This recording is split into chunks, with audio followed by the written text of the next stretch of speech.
नमस्कार दोस्तों, uni exams IAS portal पे आप सभी का स्वागत है। तो आज हम अपने इस करंट अफेयर्स की सीरीज में कुछ नए टॉपिक्स देखेंगे जो हमारे एग्जाम पॉइंट ऑफ व्यू से इंपॉर्टेंट हो सकते हैं और उन पे हम क्वेश्चंस भी सॉल्व करेंगे, जिससे कि हमारा एक तरीके से सही तरीके से रिवीजन भी होता जाए। फाइन, तो आइए आज का टॉपिक देखते हैं।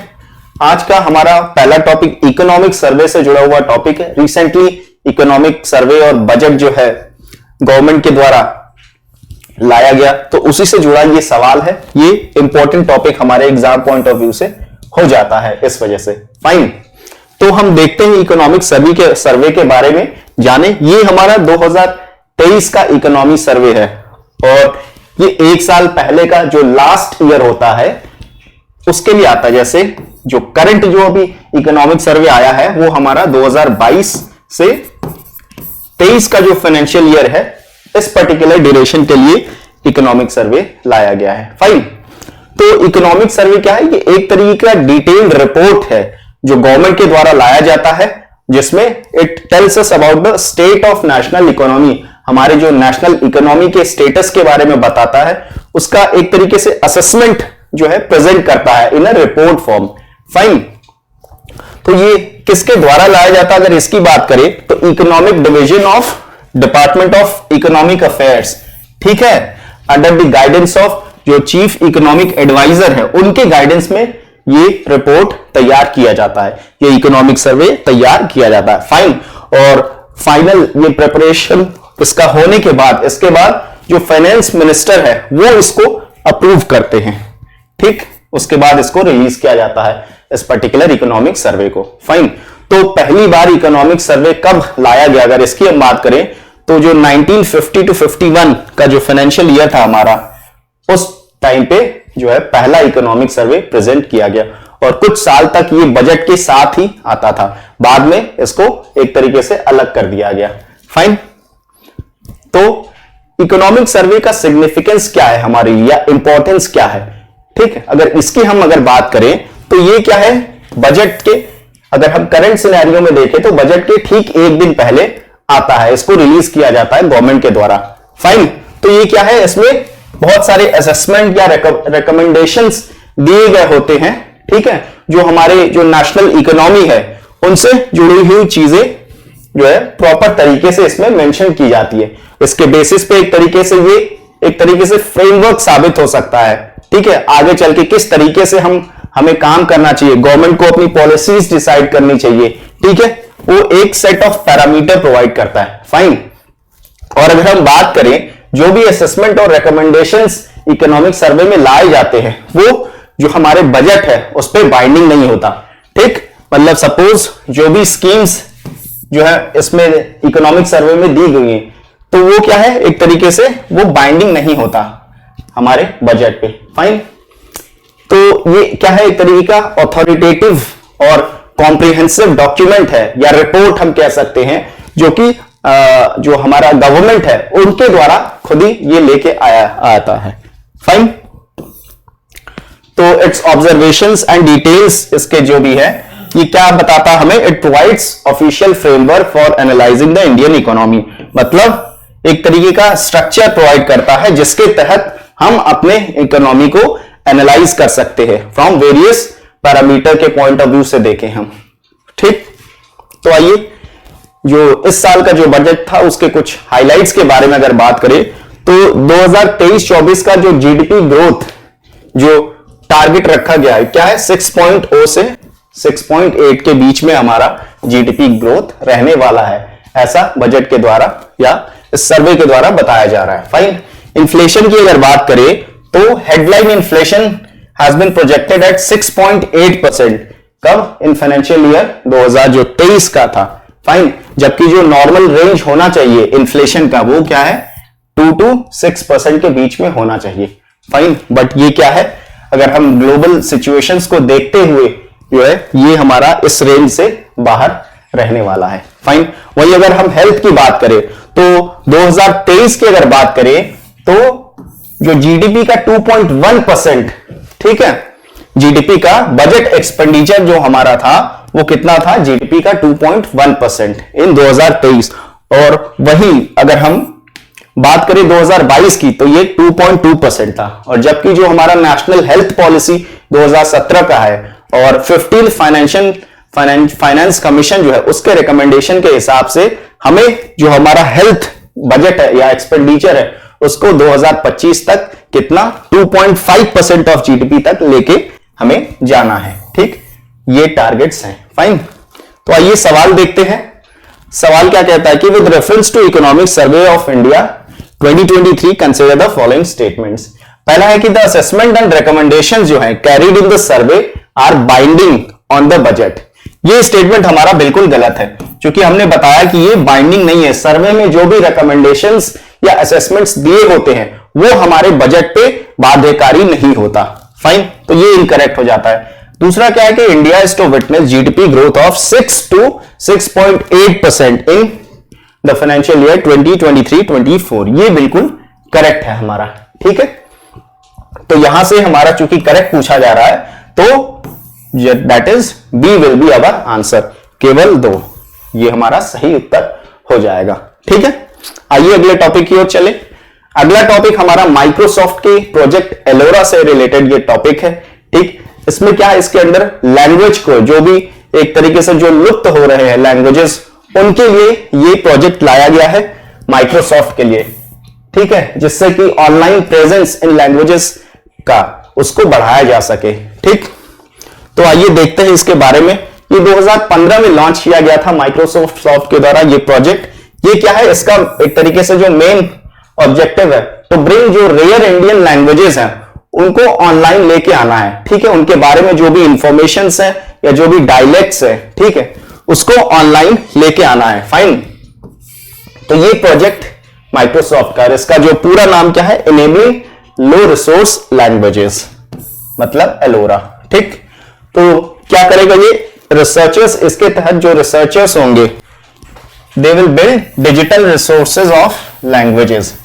ठीक है, और इसका जो मेन पर्पस है टू प्रिजर्व अ लैंग्वेज, जो ये अंडर एक तरीके से जो बहुत एक तरीके से जो विलुप्त लैंग्वेजेस हैं, भाषाएं हैं जिनकी धीरे धीरे एक तरीके से एक्सटिंक्ट की तरफ जा रहे हैं, उनको प्रिजर्व करके रखना है ताकि आगे की जो जनरेशंस हैं उनको आगे की जनरेशंस और जो यूजर्स हैं of these languages they can participate and interact in the digital world. ठीक है, जिससे वो जो इकोनॉमी में पार्टिसिपेट कर सके, जो भी इकोनॉमिक अपॉर्चुनिटीज हैं उससे वो अछूते ना रह जाएं। ठीक, तो मेन गोल इसका अगर बात करें तो to impact the underserved communities. जो अंडर सर्व्ड कम्युनिटीज है, जो पिछड़े कम्युनिटीज है या ट्राइब्स अगर हम बात करें, उनकी बात करें, ठीक है, तो क्या है, इनको आगे लेके आना, इनको ऊपर लेके आना है through enabling language technology, language technology का यूज करके। फाइन, जिससे कि इकोनॉमिक अपॉर्चुनिटीज इनके लिए क्रिएट की जा सके। ठीक, स्किल्स डेवलप की जा सके, टेक्नोलॉजिकल स्किल्स इनके अंदर डेवलप की जा सके, enhancing education and preserving local languages and cultures for future generation. आगे जो जनरेशन आने वाली है उनके लिए एक तरीके से इस लैंग्वेज को प्रिजर्व करके रखना, प्रोटेक्ट करके रखना।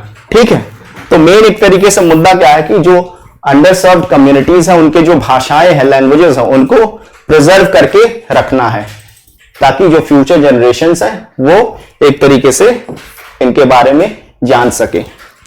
ठीक, तो एलोरा जो है वेरियस जो लैंग्वेजेस हैं उनसे जुड़ा हुआ जो डेटा है, डेटा कलेक्शन करेगा। ठीक है, फ्रॉम वेरियस सोर्सेस, चाहे वो क्राउड सोर्सिंग हो गए, ठीक, वहां से डेटा कलेक्ट करेगा और लैंग्वेज टेक्नोलॉजी सिस्टम का यूज करेगा इसको ऑनलाइन, इन लैंग्वेजेस का, इन भाषाओं का ऑनलाइन प्रेजेंस बढ़ाने के लिए। ठीक है, ताकि डिजिटल जो वर्ल्ड है, डिजिटल इकोनॉमी है, वहां पे इनके बारे में इंफॉर्मेशन हो। फाइन, तो इसके लिए क्या करेगा, इट विल डिजाइन टेक्निक्स और फ्रेमवर्क तैयार करेगा फॉर लो रिसोर्स जो लैंग्वेजेस है।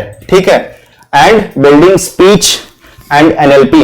एनएलपी क्या है, नेचुरल लर्निंग प्रोसेस। यहां पे क्या है, आर्टिफिशियल इंटेलिजेंस का यूज करके कंप्यूटर को ट्रेन किया जाता है, जिसमें कि ये जो भाषाएं हैं उनको आसानी से समझ सके और उसके एक तरीके से रिस्पॉन्स में जवाब दे सके, आउटपुट एक दे सके। फाइन, तो अगर हम अभी फिलहाल की बात करें तो माइक्रोसॉफ्ट जो है 3 लैंग्वेजेस पे फोकस कर रहा है, 3 इंडियन लैंग्वेजेस पे। ठीक, पहला है गोंडी लैंग्वेज की अगर हम बात करें तो इसके मध्य प्रदेश, महाराष्ट्र, छत्तीसगढ़, आंध्र प्रदेश और तेलंगाना में इस भाषा का यूज हमें देखने को मिलता है। दूसरी वही भाषा है हमारी मुंडारी भाषा, जो मुंडास ट्राइब है इन झारखंड, उड़ीसा, वेस्ट बंगाल इसका यूज करते हैं। फाइन। और वहीं जो तीसरा हमारा लैंग्वेज है इदू मिश्मी ट्राइब्स के बारे में हमने सुना होगा। ये कहां से बिलोंग करते हैं? अरुणाचल प्रदेश। ठीक, तो करेंटली अभी इन 3 भाषाओं पे माइक्रोसॉफ्ट फोकस कर रहा है कि इन भाषाओं के बारे में ऑनलाइन जानकारी जो है वो उसको बढ़ाना है, इंक्रीज करना है। ठीक, तो आइए सवाल देखते हैं। सॉरी।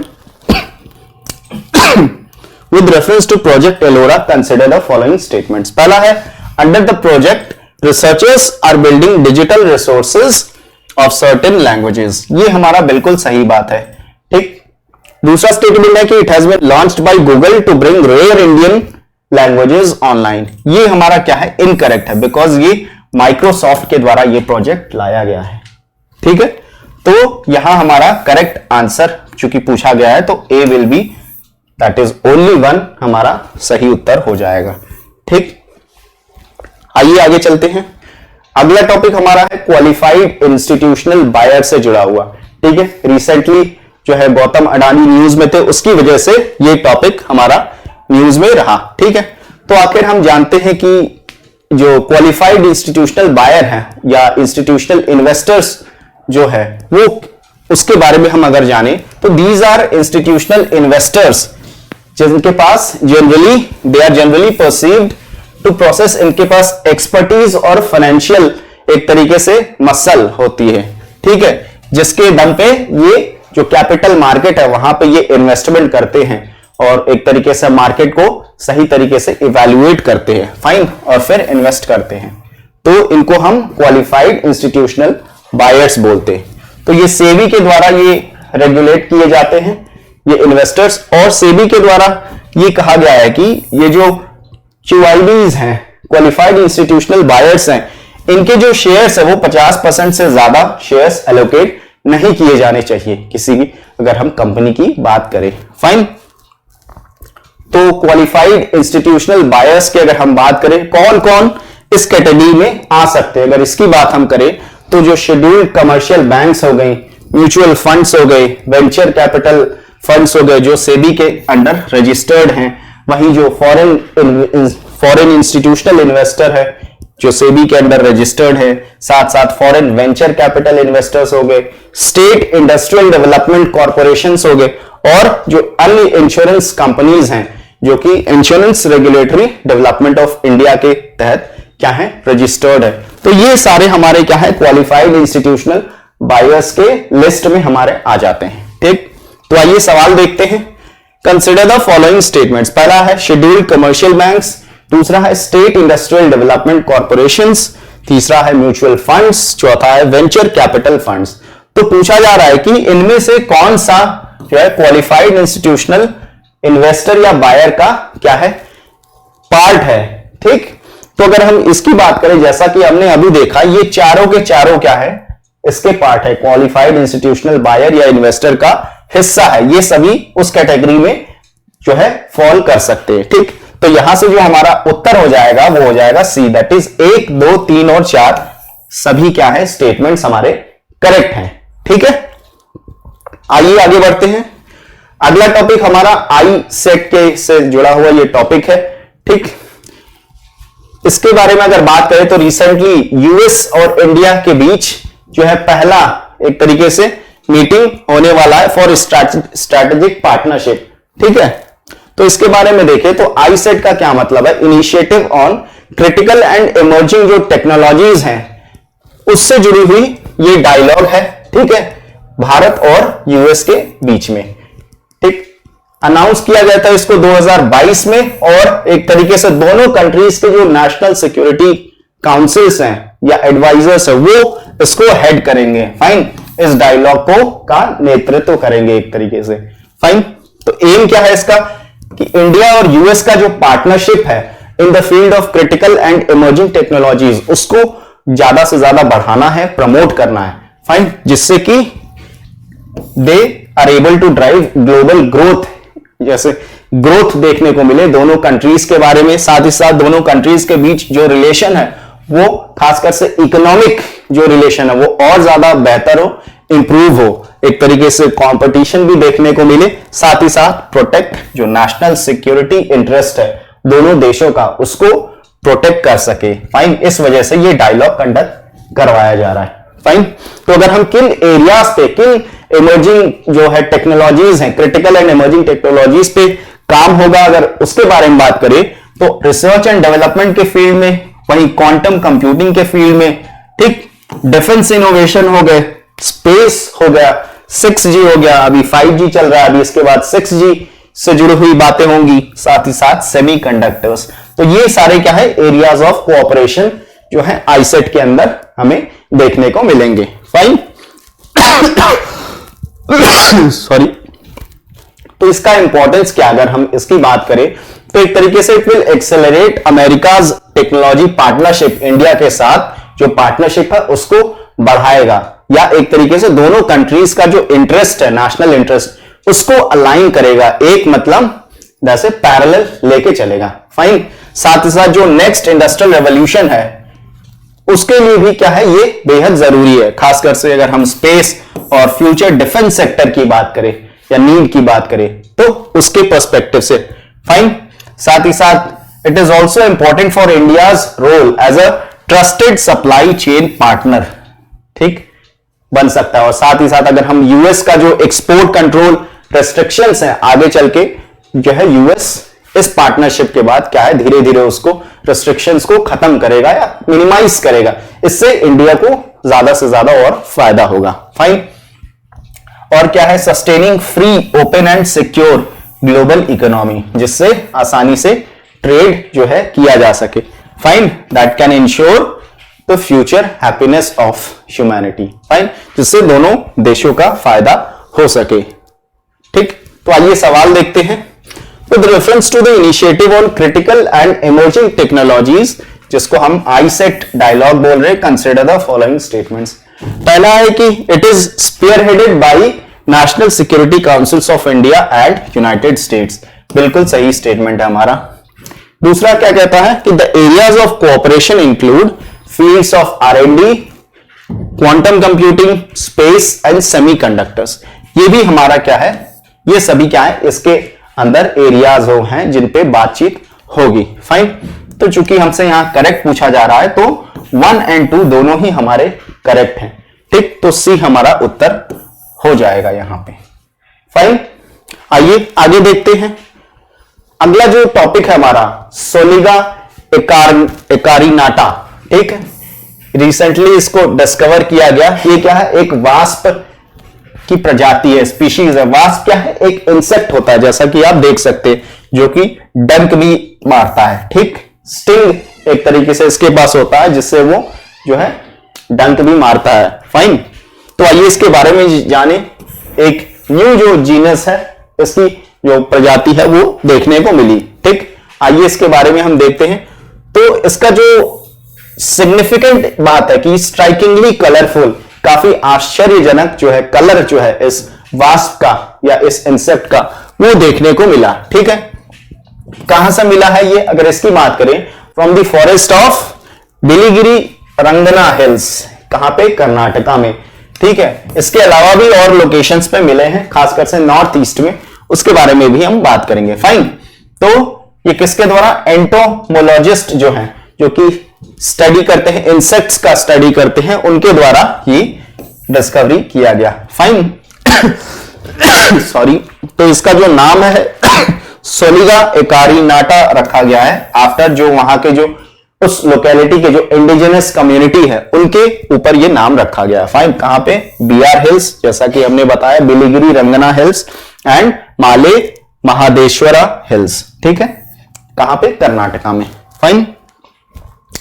तो ये जो वास्प है इसकी अगर हम सब फैमिली, किस सब फैमिली को बिलोंग करता है उसकी बात हम करें तो ये मेटोपिने नामक सब फैमिली को बिलोंग करता है। और किस फैमिली से बिलोंग करता है?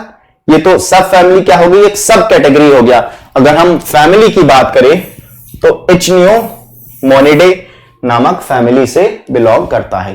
ठीक है, अगर बात करें कर्नाटका में ये जो वेस्टर्न घाट का एरिया है, ड्राई और डेसिडुअस फॉरेस्ट है वेस्टर्न घाट का, वहां से मिला था ये। और साथ ही साथ एक और जगह से मिला था क्योंकि सेकेंडरी वेट फॉरेस्ट कहां पे, नॉर्थ ईस्टर्न हिमालयाज में, वहां पे भी ये जो प्रजाति है वो देखने को मिली। फाइन, तो आइए क्वेश्चन देखते हैं। ठीक है, कि Soliga ecarinata recently in the news belongs to the species of which of the given below. ठीक है, किस प्रजाति से ये बिलोंग करता है? मरीन फिश, स्पाइडर, आंट या वास्प।